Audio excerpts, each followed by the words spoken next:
میں مبلغ بنوں سنتوں کا، خوب چرچا کروں سنتوں کا، ہو کرم بہر خاک مدینہ۔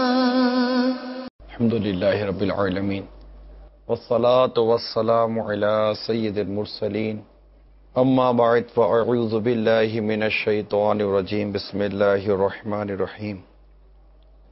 الصلاة والسلام علیک یا رسول اللہ وعلی آلک واصحابک یا حبیب اللہ، الصلاة والسلام علیک یا نبی اللہ وعلی آلک واصحابک یا نور اللہ۔ رحمت عالم نور مجسم شاہ بنی آدم رسول محتشم صلی اللہ تعالی علیہ وآلہ وسلم پر درود و سلام پڑھنے کے بے شمار فضائل و برکات ہیں، جن میں سے آئیے ایک درود پاک کی فضیلت آپ کو بیان کرتا ہوں۔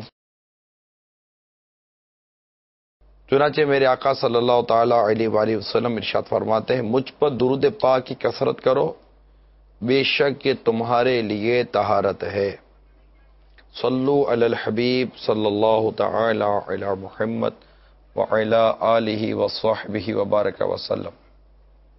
میٹھے میٹھے اور پیارے پیارے اسلامی بھائیوں، ہم نے جو سورہ بقرہ کی آیت نمبر 261 سے 265 تک کے جو مضامین رکھے، جس میں صدقے کا موضوع، صدقہ و خیرات جسے ہمارے ہاں عرف عام میں کہا جاتا ہے، اس پر تھا۔ اس صدقے کے کچھ معنی اور مفہوم پر بھی غور کیا۔ پھر دو قسمیں ہمیں یہاں پر سامنے آئی کہ ایک ہے مالی صدقہ اور ایک ہے عملی صدقہ، یعنی جو رقم خرچ کی جاتی ہے، مال دیا جاتا ہے، اس کو ہم مالی صدقہ کہتے ہیں۔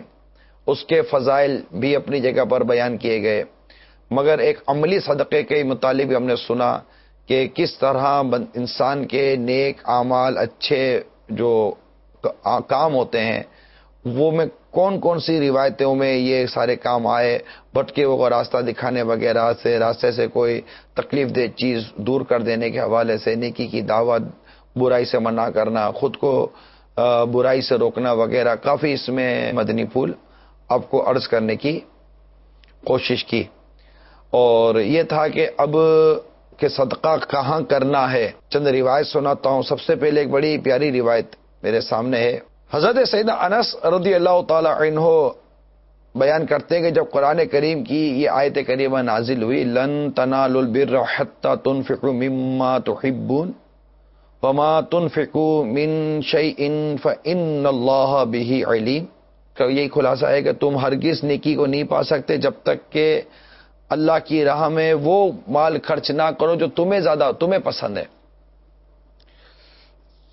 تم جو کچھ مال خرچ کرتے ہو، اللہ تبارک و تعالی وہ جانتا ہے۔ تم جو کچھ مال خرچ کرو تو بے شک اللہ اسے خوب جانتا ہے۔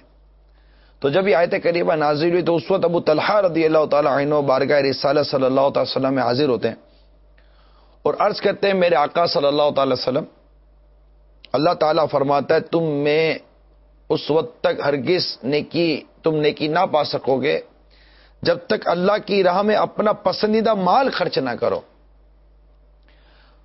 بس مجھے میرا یہ باغ بہت زیادہ پسند ہے، لہذا میں اس کو اللہ کی راہ میں صدقہ کرتا ہوں اور اجر و ثواب کی امید رکھتا ہوں۔ یا رسول اللہ صلی اللہ تعالی علیہ وسلم، آپ کو اختیار ہے کہ آپ اس کا جو چاہیں کریں۔ اس پر میرے آقا صلی اللہ تعالی علیہ وآلہ وسلم نے ارشاد فرمایا، حضرت طلحہ رضی اللہ تعالیٰ عنہ کو ان کی حوصلہ افزائی فرمائی اور بہت میرے آقا خوش ہوئے اور فرمایا یہ بہت ہی منافع بخش مال ہے، اور میں نے تمہاری یہ گزارش سن لی ہے اور میں مناسب سمجھتا ہوں کہ تم اس باغ کو اپنے رشتہ داروں میں، اعزہ میں تقسیم کر دو۔ ابو طلحہ رضی اللہ تعالیٰ عنہ نے عرض کی، آقا میں ایسا ہی کروں گا، اور انہوں نے وہ باغ اپنے چچا زاد، بھائیوں اور دیگر رشتہ داروں میں تقسیم کر دیا۔ یہ جو میں نے آپ کو روایت بیان کی، بڑی مشہور روایت ہے یہ حضرت طلحہ رضی اللہ تعالیٰ عنہ والی، اور اس میں دو باتیں ہمارے سامنے آئیں. ایک تو اپنی پسندیدہ چیز اللہ کی راہ میں خرچ کرنا، یعنی بڑا ایسا مضمون قرآن پاک میں یہ بھی موجود ہے، اس طرح کا مضمون بھی، کہ تم اللہ کی راہ میں ایسا دینے کا بھی تو قصد نہ کرو نا کہ اگر تمہیں دیا جائے تو تم اپنے لیے قبول نہ، اپنے لیے پسند نہ کرو. تو اللہ کی راہ میں اپنا پسندیدہ مال خرچ کرنا یہ بہت اعلیٰ درجے کی نیکی ہے، بہت اچھی نیکی ہے. اللہ تعالی ہمیں اپنی پسندیدہ چیزیں اس کی راہ میں خرچ کرنے کی توفیق عطا فرمائے. تب اللہ ہی کا دیا ہوا ہے. اور ویسے دیکھا یہ گیا ہے، یہ میں آپ کو مشاہدے کی بات، ایک تجرباتی بات عرض کر رہا ہوں. دیکھا یہ گیا ہے کہ جب بندہ اللہ کی راہ میں اپنی یہ پسند کی چیزیں خرچ کرتا ہے تو رب کریم اس سے بہتر عطا فرماتا، بہتر سے بہتر عطا فرماتا. میں دوبارہ آپ کو ایک مثال کے لیے ہمارے شیخ طریقت امیل سنت کی مثال عرض کروں گا. کئی مرتبہ یہ پریکٹیکلی اور آنکھوں دیکھی بات بیان کر رہا ہوں کہ کئی مرتبہ امیل سنت کو بڑے قیمتی تحفے آئے، اور واقعی امیل سنت کے اندر رہتے ہوئے کچھ اس طرح کی سمجھ پڑتی کہ یہ چیز امیل سنت کو پسند بہت ہے، چاہے وہ غذا کے نام پر ہو، چاہے وہ کسی چیز کے استعمال کے نام پر ہو، کسی بھی چیز کے ہو تحفہ آتا ہے. کئی مرتبہ دیکھا ہے کہ آپ وہ تحفہ کسی اسلامی بھائی کو، اور بالخصوص اگر کوئی ایسا غریب اور مدنی کاموں میں مصروف اسلامی بھائی ملتا ہے تو اس کو تحفے میں دے دیا کرتے ہیں اور یہ خرچ کرتے ہیں. اور بھی کئی چیزیں امیل سنت کی سیرت سے اس طرح کا دیکھا ہوا ہے.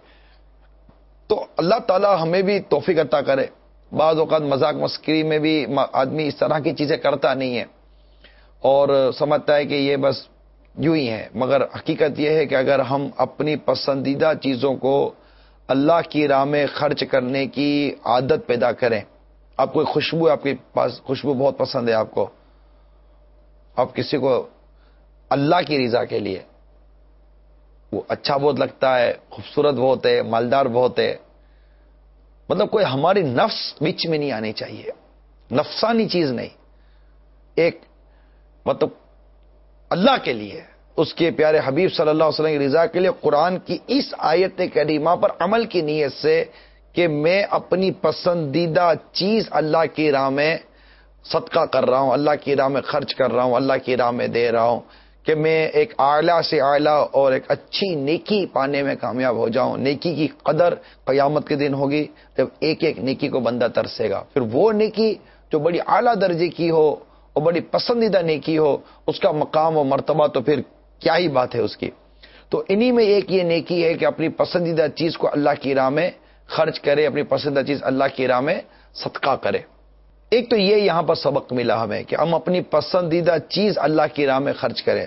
تو اور دوسری بات جو موضوع سے متعلق بھی تھی وہ یہ تھی کہ آقا مدینہ صلی اللہ تعالی علیہ وسلم حضرت طلحہ رضی اللہ تعالی عنہ سے کچھ یوں ارشاد فرمایا کہ یہ جو باغ ہے یہ اپنے رشتہ داروں میں بانٹ دو، اعزا میں تقسیم کر دو. انہوں نے اپنے چچا زاد بھائیوں اور دیگر رشتہ داروں میں تقسیم کر دیا. تو یہ خرچ کرنے کے حوالے سے، صدقہ کرنے کے حوالے سے، اللہ کی راہ میں دینے کے حوالے سے یہ ہمیں ایک رہنمائی ملی ہے کہ اس سے رشتہ داروں میں دینا یہ بہت افضل ہے. قریب قریب کے جو رشتہ دار عزیز احباب ہوتے ہیں ان میں دیا جانا چاہیے. حضرت سلیمان بن عامر رضی اللہ تعالیٰ عنہ بیان کرتے ہیں کہ رسول اکرم صلی اللہ تعالیٰ علیہ وسلم نے فرمایا مسکین پر صدقہ کرنا صرف صدقہ ہے، مسکین پر صدقہ کرنا صرف صدقہ ہے، اور رشتہ دار کو صدقہ دینے پر دوہرا اجر ہے، صدقہ اور صلہ رحمی. یعنی اگر ہم رشتہ دار کو دیتے تو ہمیں 2 اجر ملتے ہیں، صدقہ کرنے کا اجر بھی ملتا ہے اور صلہ رحمی کا بھی اجر ملتا ہے. یہ ترمذی شریف کی حدیث تھی. ابو داؤد شریف کی حدیث ہے کہ حضرت ابو ہریرہ رضی اللہ تعالی عنہ راوی ہیں کہ انہوں نے رسول اکرم صلی اللہ تعالی علیہ وسلم سے سوال کیا، یا رسول اللہ صلی اللہ تعالی علیہ وسلم کون سا صدقہ افضل ہے؟ سرکار مدینہ صلی اللہ تعالی علیہ وسلم نے ارشاد فرمایا کم سرمایے والے کا خدمت دین میں کوشش کرنا، اور اس سے ابتدا کرو جس کی کفالت تمہارے ذمہ ہے، اس سے ابتدا کرو. اس کے ساتھ ایک اور حدیث پاک بھی ہے کہ حضرت میمونہ بنت حارث رضی اللہ تعالی عنہما روایت کرتے ہیں کہ انہوں نے اپنی لونڈی حضور اکرم صلی اللہ علیہ وسلم کی حیات مبارکہ میں آزاد کی، اور اس کا ذکر سرکار مدینہ صلی اللہ علیہ وسلم کی بارگاہ میں کیا کہ میں نے یہ عمل کیا ہے. تو میرے آقا صلی اللہ تعالی علیہ وسلم ارشاد فرمایا اگر تم اسے اپنے ماموں کو دے دیتی تو زیادہ ثواب ملتا. یہ بخاری اور مسلم کی روایت ہے. اسی طرح مجھے روایت یاد آ رہی ہے کہ جس میں یہ اس کا مضمون یہ بنتا ہے کہ افضل صدقہ وہ ہے جو تو اپنے ایسے رشتہ دار کو دے جو تجھ سے تعلق توڑ کر بیٹھا ہے، تجھ سے ناراض ہو کر بیٹھا ہے، تجھ سے توڑ کر بیٹھا ہوا ہے، رنجیدہ ہے. اس سے صدقہ دینا یہ زیادہ افضل ہے. اللہ کی رضا کے لیے دینا ہے نا، کہ میرا یہ مال، میرا یہ روپیہ، میرا یہ صدقہ اللہ قبول کر لے، اللہ اسے پسند کر لے کہ ہاں میرے بندے نے میری رضا کے لیے اور جہاں مجھے زیادہ پسند تھا اسے وہاں صدقہ کیا ہے. اور رسول اکرم نور مجسم صلی اللہ تعالی علیہ وسلم نے ہماری رہنمائی کی ہے اس معاملے میں کہ یہاں صدقہ دو، رشتہ داروں میں بالخصوص دو، اور وہ بھی وہ رشتہ دار جو تم سے تعلق توڑ کر بیٹھے ہیں. صلہ رحمی جو میں نے جو کتابوں میں پڑھا، بہار شریعت میں جو پڑھا، جو سمجھاؤں، صلہ رحمی یہ اس کا نام نہیں ہے کہ اس نے آپ کے ساتھ اچھا کیا تو آپ نے بھی اس کے ساتھ اچھا کر دیا، اس کو صلہ رحمی نہیں کہا گیا، یہ تو ادلا بدلا ہو گیا. بہار شریعت میں جس طرح صلہ رحمی کی وضاحت کی گئی ہے اس سے یہی مراد سمجھ میں آتی ہے کہ جو تجھ سے توڑ رہا ہے، جو تجھ سے ٹوٹ رہا ہے تو اس کو جوڑ، اس کو صدقہ دو، اس سے اچھا سلوک کرو. یہ ہے. ہم تو کہتے ہیں یار اس نے مطلب جس نے میرے ساتھ اچھا نہیں کیا میں کیوں کروں. اچھا اب اس کو سمجھاؤ تو سامنے سے سمجھتا بھی نہیں ہے، یہی کہتا ہے کہ تم مجھے سمجھانے کے لیے بیٹھے ہو. بھائی تو جنت کی طرف آپ پہلے بڑھ جاؤ گے تو نقصان کیا ہے؟ اگر آپ جنت کی طرف پہلے بڑھ جاتے ہو تو آپ کا کیا نقصان ہے؟ فائدہ ہی فائدہ ہے جنت کی طرف بڑھنا. آپ جا کر اس سے پہلے ہاتھ ملا لیتے ہو، آپ جا کر اسے سلام کر لیتے ہو، آپ کو تحفہ لے کر یا کوئی ایسی چیز لے کر اس کے بعد چلے جاتے ہو، آپ کو نیکی کی دعوت کا پیغام لے کر چلے جاتے ہو، تو وہ کیا دھکا مار کر آپ کو نکال دے گا؟ انشاءاللہ امید ایسا نہیں ہوگا. اللہ نہ کرے، اللہ نہ کرے، اللہ نہ کرے اس نے کوئی ناروا سلوک کر بھی دیا تو آپ کے جو قدم اللہ کی رضا کے لیے اٹھے، جو مطلب آپ نے جو ایفرٹس کی، کیا اس کا ثواب آپ کو نہیں ملے گا اللہ کی رضا کے لیے؟ نہ کہ یہ کہ اس سے کاروبار اچھا ہو جائے گا، نہ کہ یہ میری مدد کرے گا، نہ کہ یہ فلاں کرے گا، نہ کہ اس سے رشتہ داری بنانے سے یہ فائدہ. کوئی دنیاوی غرض و غایت نہیں ہونی چاہیے. میں یہاں صرف رب کی رضا کی بات کر رہا ہوں، صرف اللہ کی رضا کے لیے میرا اللہ مجھ سے راضی ہو جائے اور میرا یہ عمل اللہ کی بارگاہ میں قبول ہو جائے اور میرا رب میرے اس عمل کی برکت سے میری بخشش فرما دے اور اپنی رضا ہمیشہ کے لیے میرا مقدر کر دے اور میرے ایمان کی سلامتی کے اوپر اپنی رحمت کی مہر لگا دے. یہ بات یہ ہونی چاہیے. تو میرے میٹھے اور پیارے اسلامی بھائیوں، صدقہ کرنے کے جو مواقع ہیں، کہاں کہاں صدقہ کرنا چاہیے، یہ میں عرض کر رہا تھا. اسی طرح دعوت اسلامی کی مطبوعہ ضیاء صدقات بہت پیاری کتاب ہے. اس میں زکوٰۃ کا بھی پورا بیان موجود ہے، بہت زکوٰۃ کے متعلق بہت معلومات اس کے اندر ہے، اور صدقات کے بارے میں کہ صدقہ کہاں کرنا چاہیے، کون کون سا صدقہ افضل ہے، کون کون سی جگہ پر صدقہ کرنا چاہیے. بہت سارے اس میں مدنی پھول لکھے ہوئے ہیں. اسی کتاب کے صفحہ نمبر پیج نمبر 172 پر یہ لکھا ہوا ہے کہ صدقہ دینے میں بہتر یہ ہے کہ نیک پرہیزگار فقراء میں سے کسی کو دے. چنانچہ امام غزالی علیہ رحمۃ اللہ الوالی نقل کرتے ہیں کہ ایک عالم کا معمول تھا کہ وہ صدقہ دینے میں صوفی فقراء کو ترجیح دیتے. ان سے عرض کی گئی کہ آپ اگر عام فقراء کو صدقہ دیں تو کیا وہ افضل نہیں ہے؟ اب بڑا پیارا جواب دیا. یہ ایک بہت پیاری گائیڈ لائن ہے یہ جواب. ارشاد فرماتے یہ نیک لوگ ہر وقت اللہ تعالی کے ذکر و فکر میں مشغول رہتے ہیں.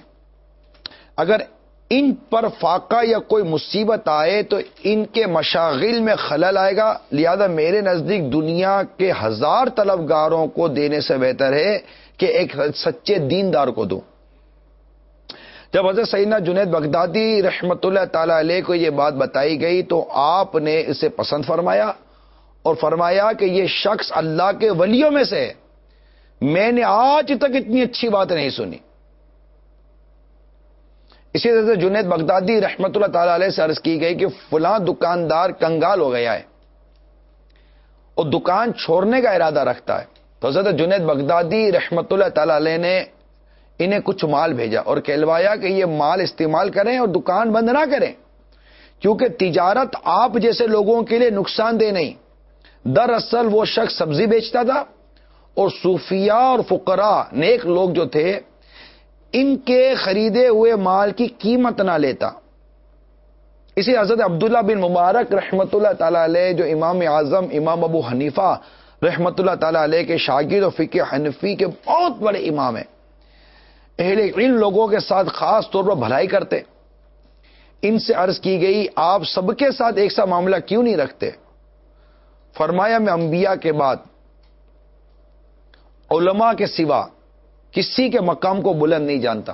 ایک بھی عالم کا دھیان اپنی حاجات کی وجہ سے بٹے گا تو وہ صحیح طور پر خدمت دین نہ کر سکے گا اور دینی تعلیم پر اس کی درست توجہ نہ ہو سکے گی. لہذا انہیں علمی خدمت کے لیے فارغ کرنا یہ افضل ہے. یہ اتنی خوبصورت اور جامع بات ہے کہ جہاں پر ہمیں رشتہ داروں کو، جو میں نے پہلے بیان کر دیا، عزیز رشتہ دار جہاں جہاں دینے کی روایتوں میں فضیلت آئی ہے اور جو شریعت نے ہمیں جو راستے بتائے، وہ ساتھ ہی ہمیں اپنے صدقہ و خیرات، اپنی زکوٰۃ، اپنے فطرے یا جو بھی آپ نفلی صدقہ کرنا چاہتے ہیں، جو کچھ اللہ کی راہ میں دینا چاہتے ہیں، اس طبقے کو دیں جو دین کے کاموں میں مشغول ہے. بہت پیاری اور بہت خوبصورت اسی یہ بات ہے کہ ایک بھی عالم کا دھیان اپنی حاجات کی وجہ سے بٹے گا تو وہ صحیح طور پر خدمت دین نہ کر سکے گا. اب کسی کو 3 دن کی قافلے کی دعوت دیتے ہیں، 12 دن کے قافلے کی دعوت دیتے ہیں،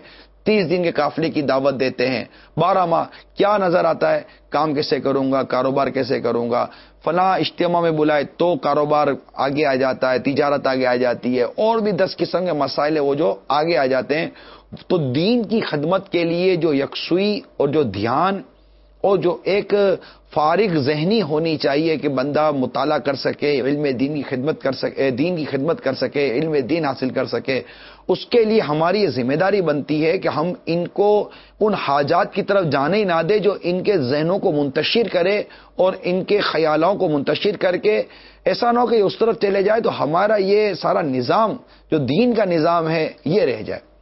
تو یہ ایک سمجھ میں آنے والی بات میں آپ سے عرض کرنے کی کوشش کر رہا ہوں کہ اسی طرح ہمارے صدقے و خیرات جو ہیں وہ اس طرح بھی اس کو تقسیم ہونا چاہیے تاکہ ہمارے دینی مدارس، ہمارے جامعات، ہمارے حفاظ کے مدارس، ہمارا جو مذہبی طبقہ ہے جو دین کی خدمت میں شب و روز مشغول ہے، جو ہمیں دین سکھاتے ہیں، ہمیں دین پڑھاتے ہیں، ہم جن سے دین سمجھتے ہیں، اسلام کی باتیں سمجھتے ہیں، جو اسلام کی خدمت کر رہے ہیں، سنتوں کو عام کر رہے ہیں، ان عاشقان رسول کے لیے اپنے جیبوں کو کھلا کر دینا چاہیے، اپنے ہاتھوں کو کھلا کر دینا چاہیے تاکہ یہ اچھی سے اچھی مسجد ہمارے لیے بنائیں، اچھے سے اچھے مدرسے ہمارے لیے بنائیں، اچھے سے اچھے قاری صاحبان آئیں، اچھے سے اچھے مزید علماء ہمارے پاس آئیں اور وہ ہماری آنے والی نسل کو سنبھالیں، ہمیں سنبھالیں. صلو علی الحبیب صلی اللہ تعالی علی محمد.